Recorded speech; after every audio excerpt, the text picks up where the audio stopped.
എനിക്ക് മാറ്റാൻ കഴിയാത്ത, ഒരിക്കലും മാറില്ല എന്ന് ഞാൻ വിശ്വസിക്കുന്ന ഒരു രോഗമാണ് പോൺ അഡിക്ഷൻ എന്ന് എൻ്റെ ഒരു കൂട്ടുകാരൻ പറയുകയുണ്ടായി. യഥാർത്ഥത്തിൽ അങ്ങനെയാണോ? അതിന്റെ യാഥാർത്ഥ്യം എന്താണ്?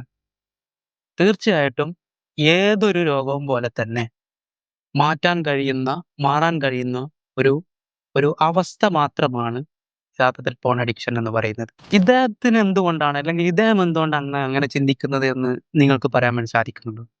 ഞാൻ പറഞ്ഞു ഇദ്ദേഹം അതിന്റെ ഒരു ലോജിക്ക് പറഞ്ഞു കഴിഞ്ഞാൽ, ഇദ്ദേഹം മുമ്പ് എന്ന് വെച്ച് കഴിഞ്ഞാൽ ഇപ്പൊ ഒരു ദിവസം മുമ്പേ ആണെങ്കിൽ പോലും ഇദ്ദേഹം മുമ്പ് കണ്ടിരിക്കുന്ന ഓരോ വിഷ്വൽസും ഇദ്ദേഹത്തിന്റെ മനസ്സിൽ ഇങ്ങനെ തങ്ങിക്കിടക്കാണ്. ഒരു ട്രോമയായിട്ട് അതിങ്ങനെ കിടക്കുന്നിടത്തോളം കാലം തീർച്ചയായിട്ടും അദ്ദേഹം വിശ്വസിക്കുന്നത്, അദ്ദേഹത്തിന്റെ ബ്രെയിൻ വിശ്വസിക്കുന്നത് അദ്ദേഹത്തിന് ഇതിൽ നിന്നും മാറാൻ കഴിയില്ല എന്നുള്ളത് തന്നെയാണ്.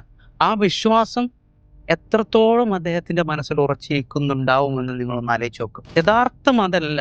യാഥാർത്ഥ്യം എന്ന് പറയുന്നത് ഇദ്ദേഹത്തിന്റെ ഈ ഉപബോധ മനസ്സിൽ കിടക്കുന്ന ഈ ഒരു ട്രോമ, അതിന്റെ ഇന്റൻസിറ്റി കുറച്ചുകൊണ്ട് നമുക്ക് എന്ത് ചെയ്യാം? ഇദ്ദേഹത്തെ തീർച്ചയായിട്ടും ഇദ്ദേഹത്തിന്റെ യഥാർത്ഥമായിട്ടുള്ള ലോകത്തേക്ക് അദ്ദേഹത്തെ കൈപിടിച്ച് ഉയർത്താൻ വേണ്ടി സാധിക്കും. അതിന് വേണ്ടത് അദ്ദേഹത്തോടുള്ള സ്നേഹത്തോടെയുള്ള ഒരു സാമീപ്യമാണ്. അദ്ദേഹം ആ ഒരു ട്രോമയിലാണ് എന്നുള്ള മനസ്സിലാക്കലാണ് എന്നുള്ളതാണ്.